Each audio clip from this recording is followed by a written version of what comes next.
online data tool that's been developed by two entities here at Purdue University. And I should be able to move forward. There we go. Kathy, this is yes. Paige, and I'm sorry to interrupt you, but I want to make sure at the front, you're not sharing individual video. Do you intend to, or is that on purpose?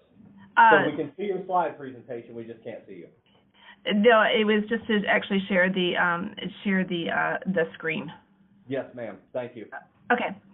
So the Military Family Research Institute at Purdue University, where I work, we conduct research on military and veteran family experiences and their work with communities, sharing policies, programs, and procedures. And then the Purdue Center for Regional Development really is the mapping tool and the economic data behind a lot of what's on the Measuring Communities site. So two institutes at Purdue came together to create Measuring Communities. And so in terms of the community or the veteran engagement boards, we know that you want to identify goals at the local level, improve service delivery for veterans, families, caregivers, and survivors. So in your work, you look at the people within that you're working with, along with places. And Measuring Communities really kind of helps you do both. So looking at people in terms of changing their behaviors and their knowledge about working with veterans in this population, but also about places. And so the places can do a better job of supporting and serving military and veteran families. We know that you take two veterans and you look at their DD-214 and they look exactly the same, but you put one in Boston, Massachusetts, and you put the other one in Mississippi, and even though they look the same on paper, based on the places in which they live, their experiences might be very, very different. So Measuring Communities focuses not only on people, but places as well. So in your work, we do know that in working in communities, what do you focus on? How do you know? What should be focused on? What are you doing okay in and may not need as much of attention?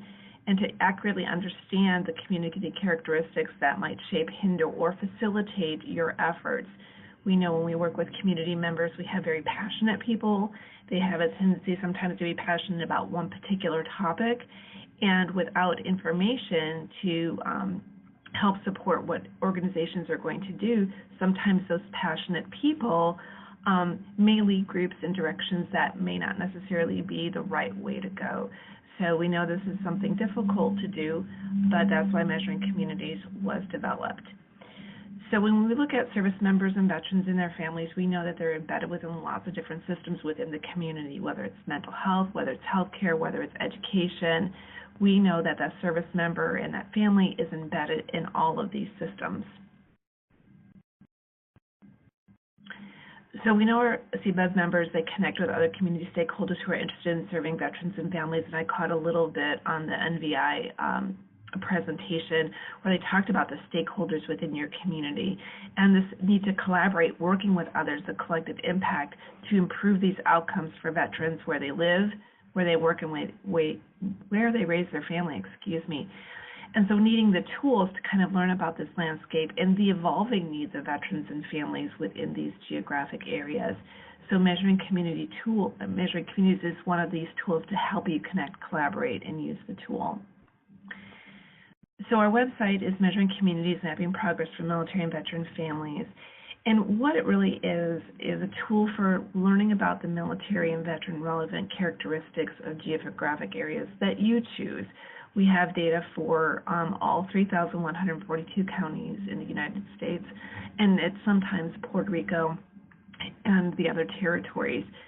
You can use the tool to actually learn how communities are changing. We have a lot of historical data on that, so you can see what the unemployment rate has been for a certain age veteran over the course of 4 or 5 years. Are you getting better? Do you have peaks and valleys? What might be happening to that? You can also compare communities that are similar to yourself. So what are communities like yours doing? Where do they benchmark against yours? And with help, you can map your status and your progress. So knowing what you have been doing, you could take a look to see if you're, quote, moving the needle on any particular issue that you're working on. So within the Measuring Community site, we have data in 10 different domains, and a lot of these are very similar to the community blueprint and other community mobilization efforts across the country. So you can see the icons here, everything from K through 12 education to finance to community to demographics and legal, and the icons pretty much are self-explanatory. So in each domain, there are several indicators or statistics that are readily available. And these data sets really come from a lot of multiple governmental agencies, and so a lot of it can be open source that you can go find yourself, but we put it together so you can actually look at multiple indicators or multiple statistics at one time.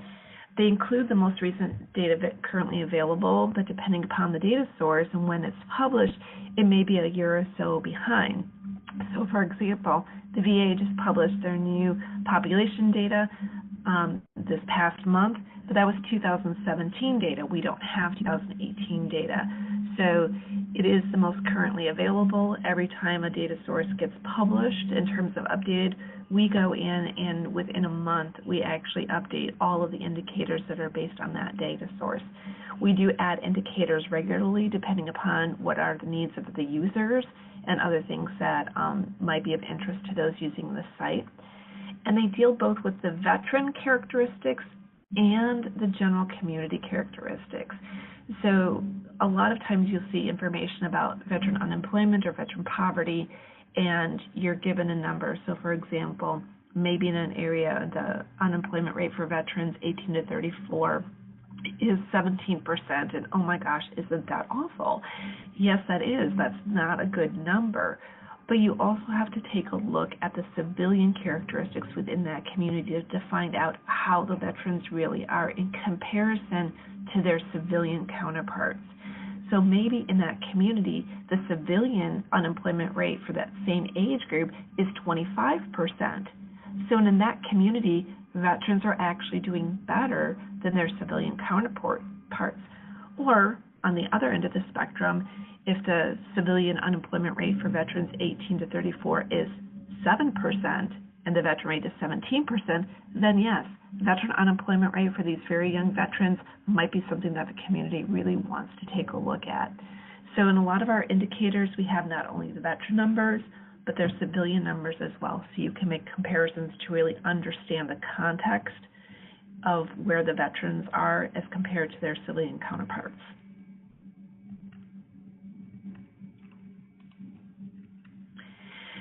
So what can the tool help you do? You can look up and download data for geographic areas of your choosing. You can make it up. You can make up one county. You can make up multiple counties. Maybe your organization has a catchment area, so you can actually pick your geographic area. We've got the ability to do custom maps, tables, graphs, all depending upon what you select. There are state and county snapshots. So if you're going out and trying to recruit folks for your CVEBs, you're trying to establish something new and you really don't necessarily know what you don't know, these snapshots are really great.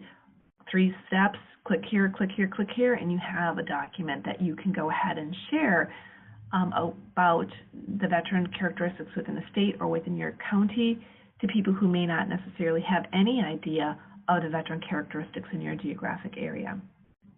You can create simple indices to identify areas of strength or concern. So that would be kind of assigning their criteria score for a certain point at certain levels. So if you're looking at poverty, is the veteran poverty greater than the civilian poverty rate, under, is it against the state median? Whatever you happen to decide, so you can actually create simple indices to understand where areas of concern are. You can combine the Measuring Communities data with your own organizational specific data to create documents depending upon what you need. So I actually have an example here where we had a veteran service officer in Indiana, and they were trying to advocate for additional resources for their work. So the places within, and this is a document that he shared that he created, where the yellow arrows are, that's information that he pulled from the Measuring Communities website. The others are information that he had within his office, but you can see a good majority of the information here was pulled from the Measuring Communities tool, combined with what he had within his office to create this document for budget hearings. So how can you apply the Measuring Communities tool? You can identify gaps in support that are actionable at the state and local level. Where are the needs? You can use the gaps to build or adjust services to better meet the needs of the customer. Are we targeting the population that we think we should be targeting? Are our programs necessary in this geographic area? You can use the data to measure how your community or your service area is doing as compared to the state or national averages. How are we doing compared to everybody else?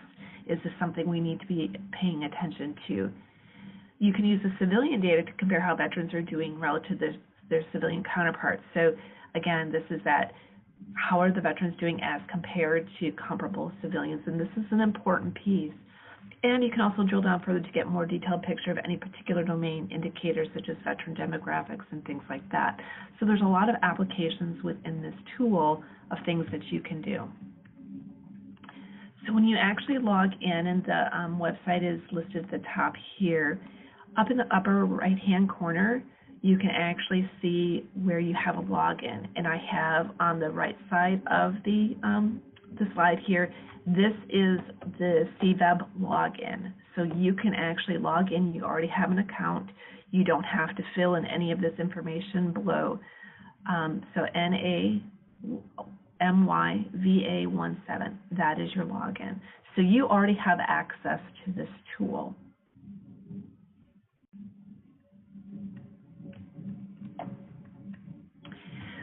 When you enter the site, you actually can enter 3 different ways. So at the very top, Explore by Topic, there are the 10 different domains that you can choose if you want specific information on housing or behavioral health or finance or medical care. At the bottom, that gold box in the middle, that's the state and county snapshots. You actually can just click that on and you can get to the snapshots. The box on the far left on the bottom, the master map, this is the most complicated, for lack of a better term, section of the website because it actually has all of the topics. So we actually encourage you to go and actually look at 1 or 2 specific topics first and learn how to use the map before you actually enter the master map, where you actually can compare domains against each other. But there are 3 different ways to enter the site. So one of the quickest ways to get data is this state and county snapshot that I've been talking about. It's a standardized look at selected state or county level. So if you actually have multiple counties that you work in, all of these reports will be very similar in nature, but obviously the data that is pulled from the site is going to be different. But at this point, it takes just 3 clicks to generate the report. So you can take this, you can print it off, you can save it as a PDF, and actually take these with you to when you go to different areas so people can begin to understand some of these veteran characteristics within their individual counties.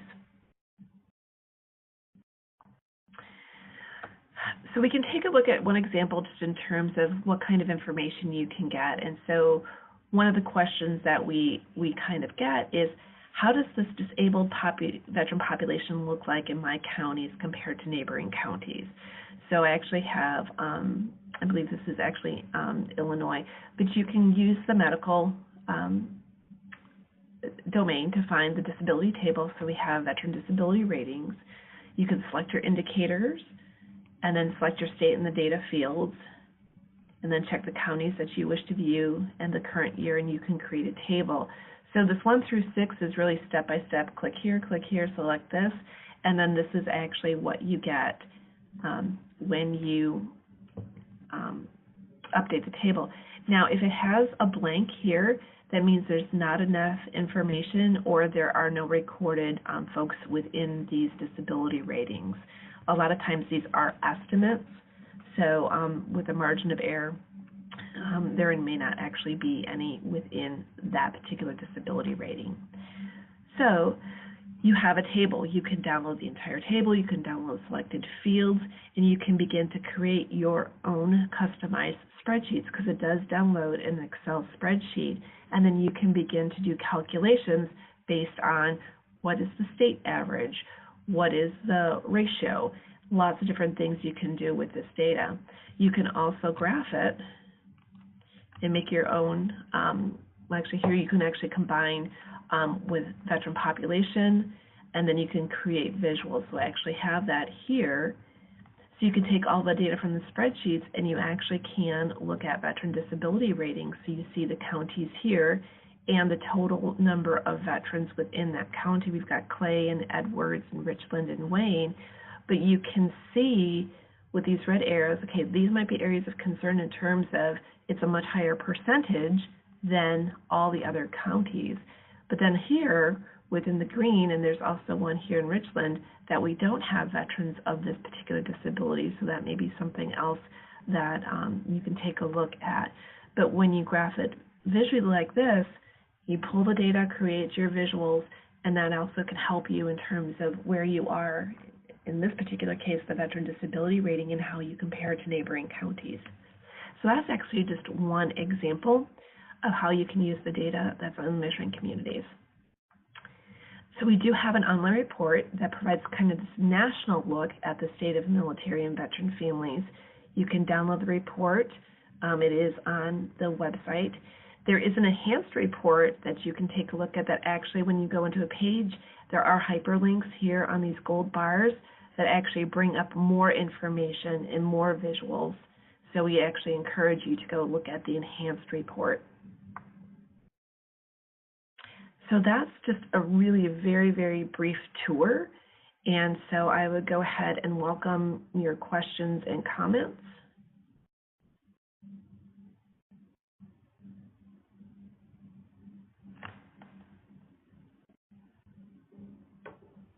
This is Cajun at Fort Lauderdale, Veterans Experience Office and VA colleagues. Do you have any questions from your individuals in attendance at respective locations? This is Atlanta calling. We would love to see, if possible, Kathy, we'd love to see some sort of brief demo.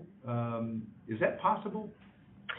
Not within the timeline that I am under right now, but I do have a basically recorded webinar that takes you step by step and actually provides some scenarios. Excuse me. The one thing is that we've updated our mapping technology, so it won't match exactly. But if you can give Cajun or Tony your email, I can most definitely send you the link and the PowerPoint slides, which is basically a tutorial for you. Thank you.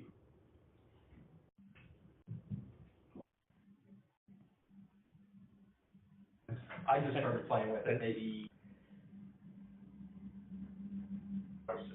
And this is Matthew in Atlanta. I did have one quick question, a technical question. And with this map, you said there's a customizable function. So, for example, is it just the county, just the state, or for the Atlanta area, for example, the Atlanta MSA covers 27 counties. Can I go in there and create a customized map of saying this is what all 27 counties look like and just cluster that?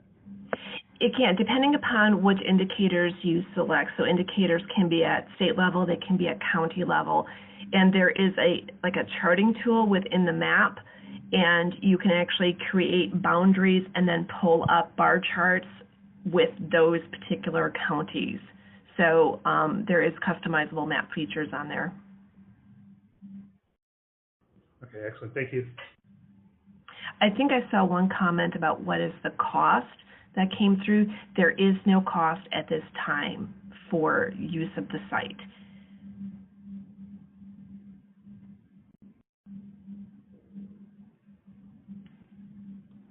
All right, this is Cajun. Any other questions before we move on?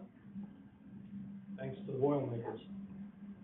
Hey, Kathy, excellent presentation. Really well received. There's a lot of buzz in the room here, and I'm sure there is in others.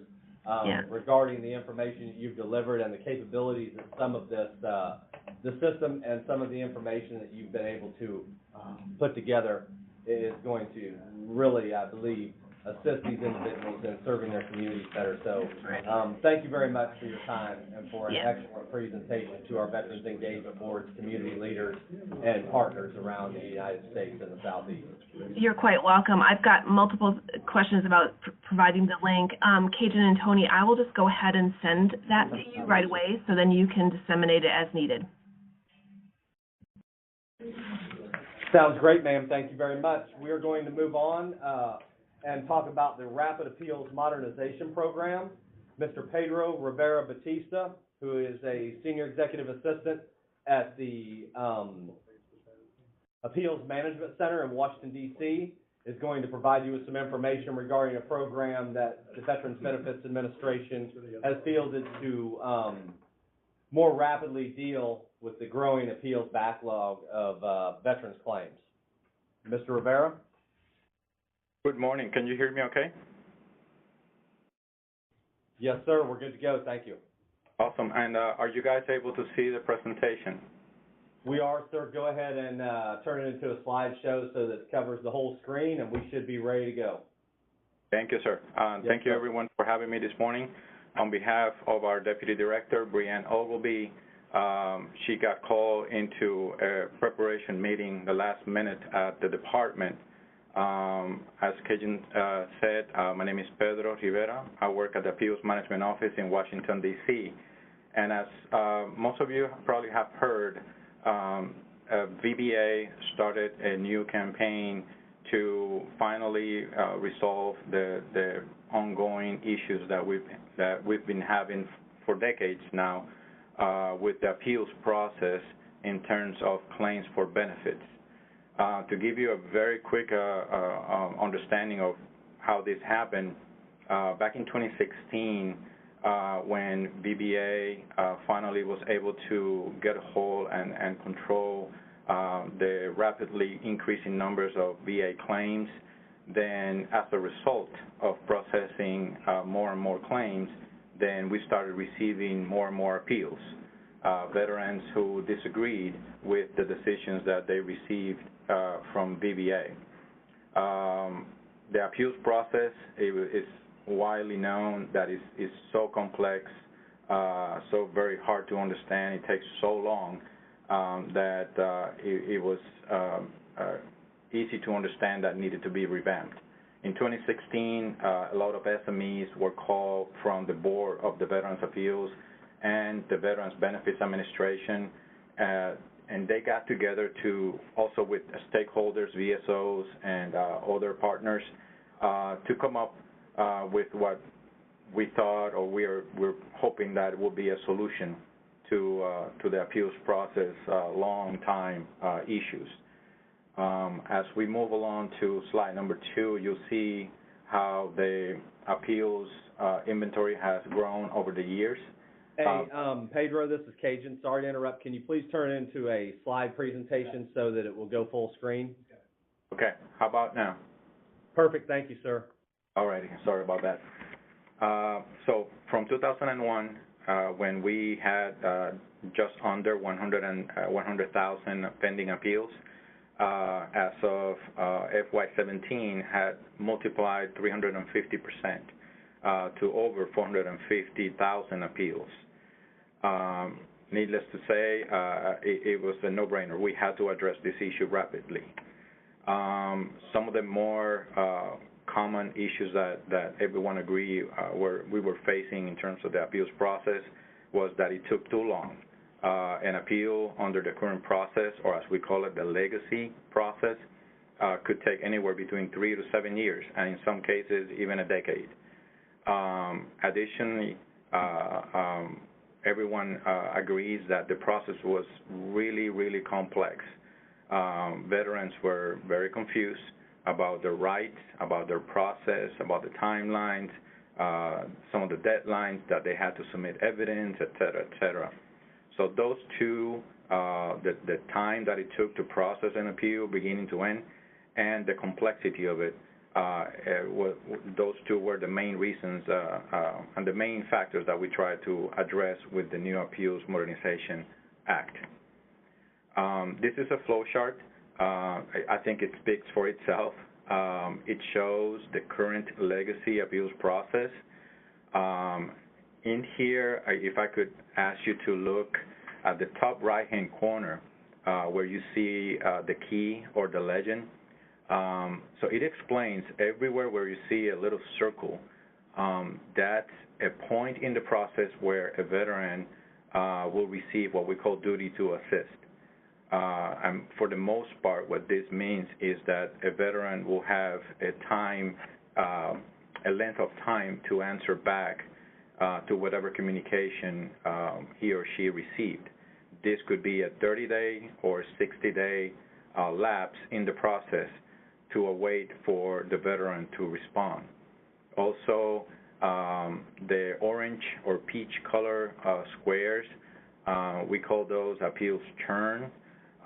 Those are steps in the process where the veteran answering back to us could very easily send the process backwards, and in some instances to start from the beginning. Blue squares represent moments where in the process we make a decision. And again, every time that VA makes a decision for claims for benefit, in this case an appeal, the veteran has the right to disagree. So potentially the process could go back to square one. This flow chart is widely known, and it clearly shows how complex and the process is.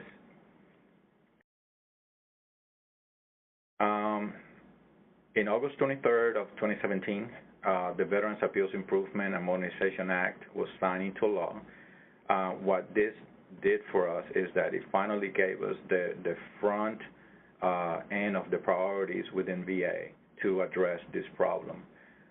It gave us the resources, it gave us the priority that we needed to address this ongoing problem, and it brought to light the three suggestions, the three recommendations that we are incorporating into the new process.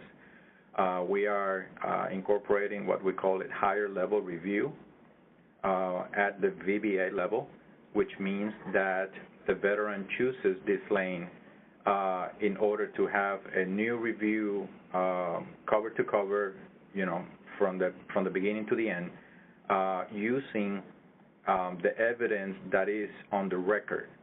And that's the key factor for this lane, is that no new evidence is taken in consideration for a higher level review. It's just an overall review by a much more experienced adjudicator of the evidence that is in record, and a decision is made to whether make a new decision or uphold the previous decision. In terms of the supplemental claim provides the veteran an opportunity to introduce new evidence. Perhaps during the appeals process, it's noted that new evidence would help resolve the claim or the appeal on behalf of the veteran. And in these cases, the supplemental claim proves to be the best lane for the veteran to address the appeal. If we are not able to address the veteran's case within VBA using a higher level review or a supplemental claim, then the veteran has always the option to also send their appeal directly to the Board of Veterans Appeals, and that being the third option that we are extending for veterans. Keeping in mind that all these three options are to be handled in much faster fashion. Here you can see the three lanes explained more thoroughly. The two lanes that are under the umbrella of us at VBA, and then the one lane that is handled by the Board of Veterans Appeals. The two lanes within VBA are being handled on average in less than 125 days, and the one lane that is at the Board of Veterans Appeals is handled in a year or less. And even with these timelines of up to a year at the board, it's still a great improvement from the 3 to 7 years on average. This is the comparison. This is the new flow chart for the process that we are introducing. If you follow with me on the left side of the slide, the veteran comes into VBA with their claim, a decision is rendered, at which point, if the veteran does not agree with that decision, they have potentially three options to choose. As I just explained, the higher level review, which takes a brand new look at the evidence on record, and it renders a new decision within 125 days or less. A supplemental claim, just in case that the veteran would likes to introduce new evidence to support their case, and those claims are also handled in about 125 days. And lastly, if the veteran chooses to bypass VBA and go directly to the board, they can also do it as well, and those cases are being handled in about 365 days. At each point, if you notice, there are green arrows pointing that after each decision, if the veteran still doesn't agree with that second decision, they can go to another lane and perhaps present their case and using the other lane's criteria. So, for example, the veteran chooses the higher level review first, and within 4 months on average, they get a decision. That decision still not what the veteran feels is right for him or her. Then they have the 1 year to then apply to go into the supplemental claim and perhaps introduce more evidence. We will then decide that supplemental claim within 3 or 4 months again. And yet again, if the veteran still does not agree with the decision on that supplemental claim, then they have the option to go back to the higher level review or just take it up a notch and go to the appeals, to the Board of Veterans Appeals. People often ask us, so what is so different if the veteran can continue to jump from one lane to the next, potentially, forever? And the answer is very simple, but it does make sense. Just the fact that the veteran is able to receive a decision much quicker, it has proven to satisfy many veterans a great deal. We often hear that veterans, after waiting 3, 5, 7 years, 10 years, to then receive a letter saying your appeal was denied for these reasons, we often hear, well, gosh, I wish you would have told me this 7 years ago, and I would have done X, Y, or Z. I would have gone in a different direction. So just the fact that they are receiving much quicker decisions, that alone has proven to be extremely well received by many veterans. Also, the new lanes, higher level review,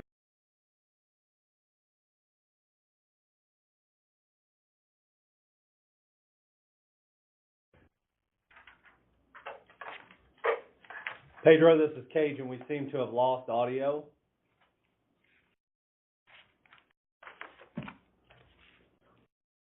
We're going to give it just a minute here. Does anyone have any questions regarding what has been covered so far for the Rapid Appeals Modernization Program by the Veterans Benefits Administration?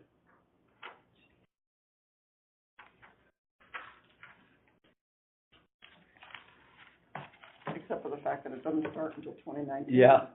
So with no questions, and if I don't get Pedro back within about the next minute, well, it looks like he is reconnecting, so we're going to hold for a second. There may be some dead air while we hold on for him. In about a minute or 90 seconds, we're going to transition into the CVEB best practices. Can you? All right, you back? Yes, sir. Can you hear me? Yes, sir. Let's advance those slides to current, and we'll go ahead and continue to end. Thank you, sir. I apologize for that. Let's see, where were we?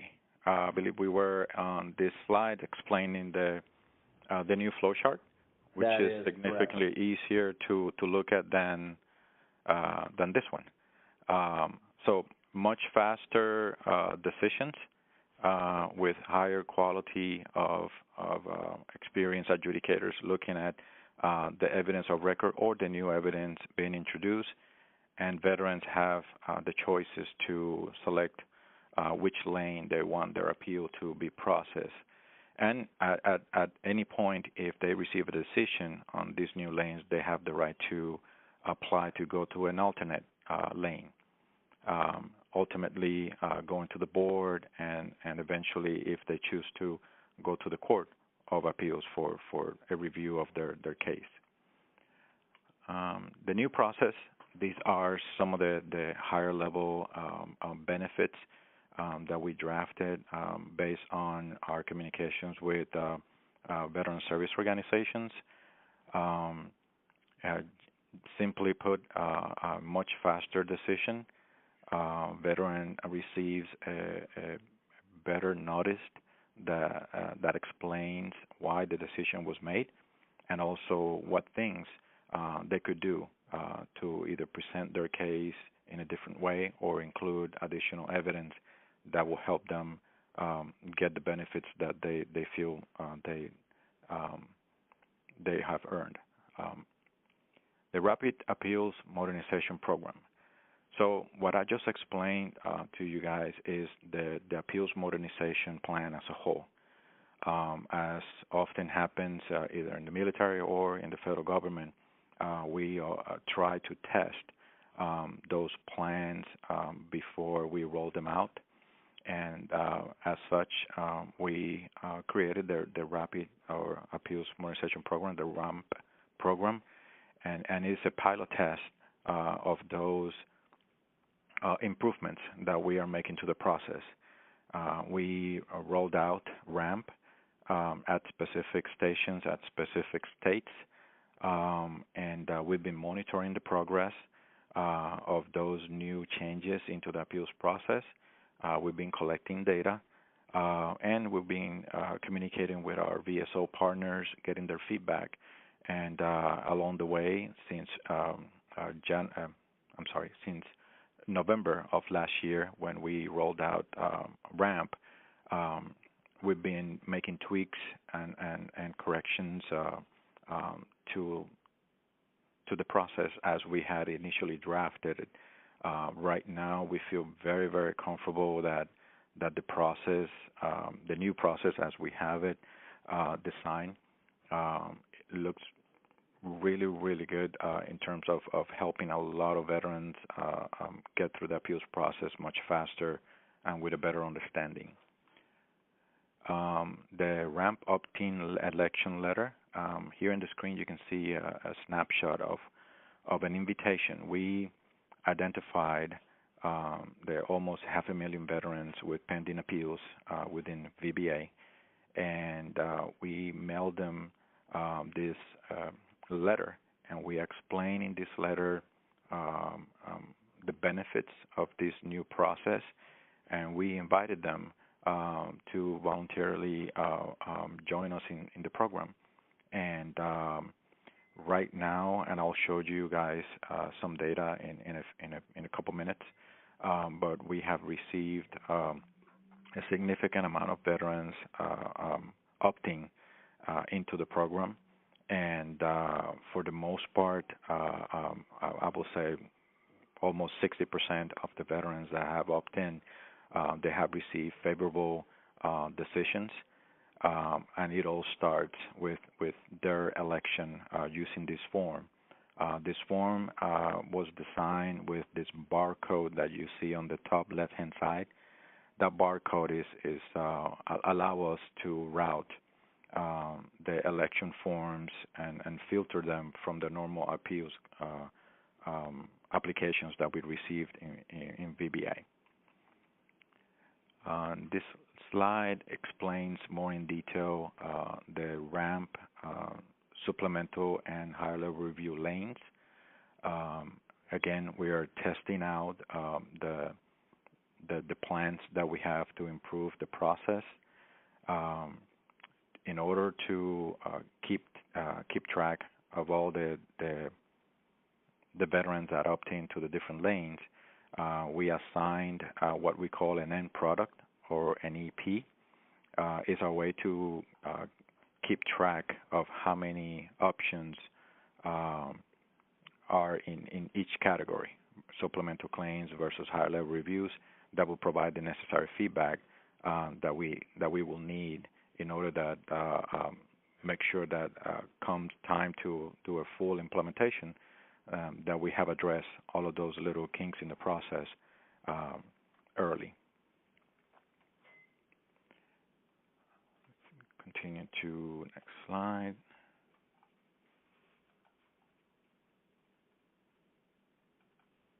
Okay. This slide shows some of the data.